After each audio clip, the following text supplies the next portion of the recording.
People, this is Culminator, and this is my budget gaming rig, which I'll be showing you today. I actually built this rig about 2 years ago, but I'm gonna be doing the video now, so 2014, eh? Okay, alright, let's start. So, this is my case. I should probably get it to stand.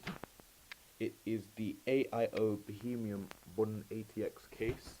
It was £20 from Maplin, and with a case, for a budget gaming PC, you just want to be looking for space, maximum space. One, so you have potential to upgrade it in future, and two, for cooling purposes, really. I mean, this has got so many spaces for fans. It's got space for a fan inside here, and I've got a fan here as well. So let's get this opened up. Okay. Um, Excuse my bad cable management here, but what can I do? So this is the inside of my PC. I'll probably start off with the motherboard. So the motherboard is the Asus M4N68T MLE V2 motherboard. Oh, it's a mouthful to say. Basically, I got it as a motherboard bundle with the CPU, the gold edition bundle from PC World Curries. It was £90, and the CPU I'm actually running is the AMD Phenom 2 X2 550 Black Edition. It's quite stable. It runs at about 3.1 gigahertz, and it's dual core. So that is pretty good. And when building a budget gaming PC, I definitely recommend looking for the motherboard bundles. Mainly because they've been tested. They work really well, and it's because you're gonna be.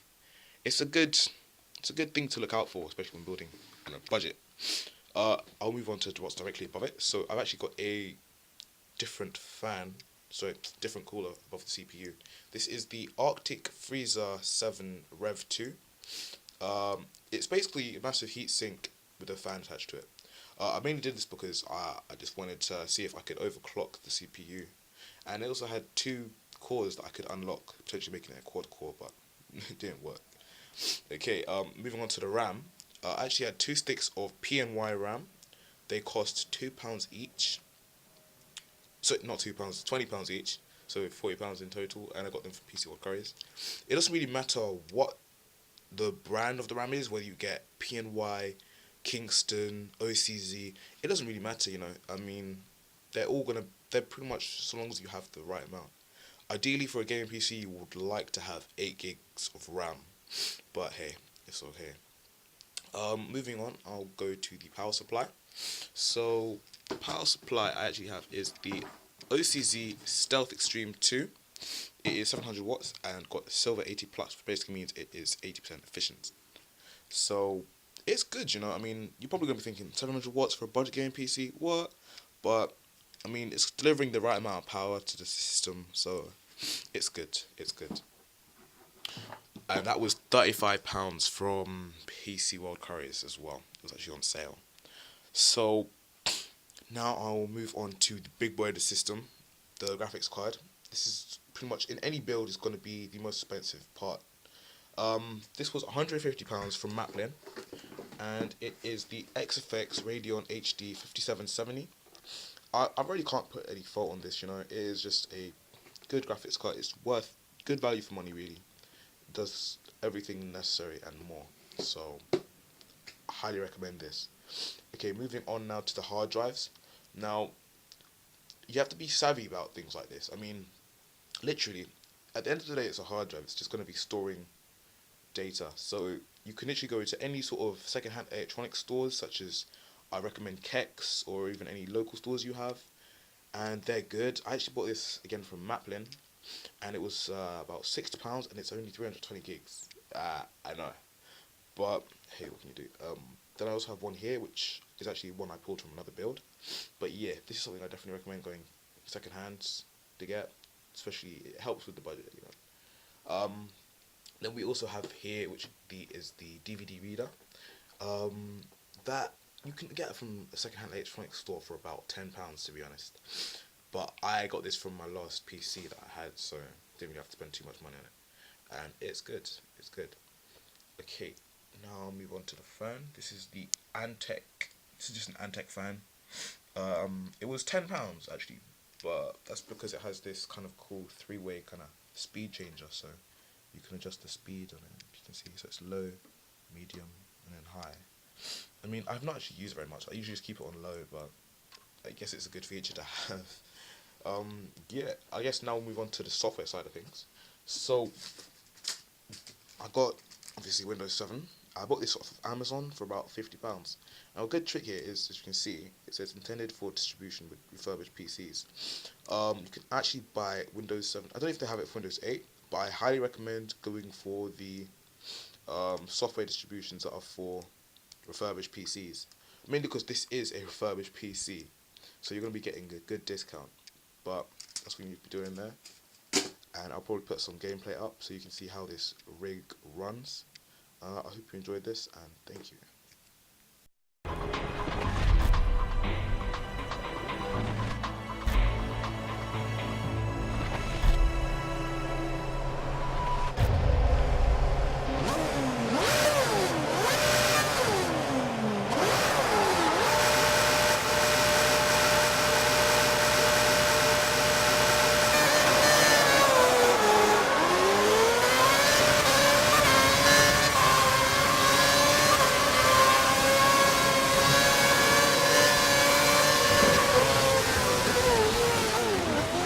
Okay, the race start is confirmed as wet, so we don't have to use both dry compounds.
Okay, DRS is now disabled due to wet weather tyres.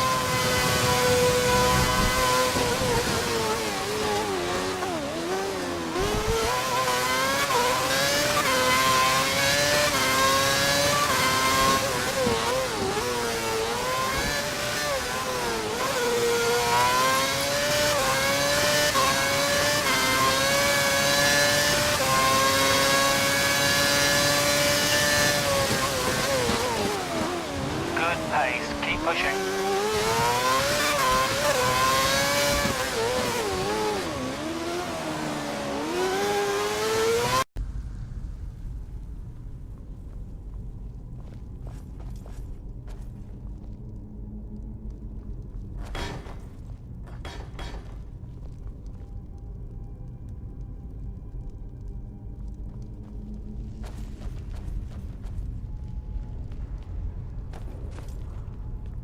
Be careful around the burial stones. I don't want to haul you back to your Vasker on my back.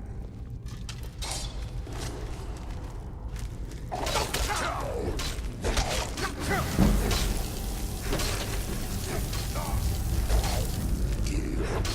gonna crush you like a bug.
victory is close.